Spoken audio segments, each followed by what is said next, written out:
The onboard I/Os of the CX7000 behave like to an EtherCAT device. Therefore, the operation, the usage, and the view are familiar to many users. As like an EtherCAT participant, there is an EtherCAT state machine, there are further diagnostics, and there is the info data with the RDS address, which is useful for CUE communication via the PC. If you want to adjust or change settings, you can do that via the CUE online tab. Here you can change the settings of the modules which are configured in their slots.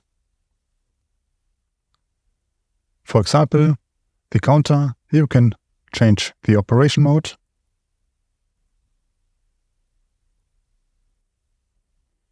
or you can adjust the counter reload value.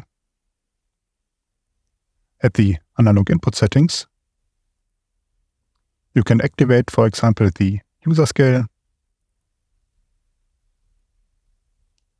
and adjust the scale offset, for example, to 1000. This value will be immediately adopted to the onboard I/Os. Of course, more settings can be changed just as you need it for your application.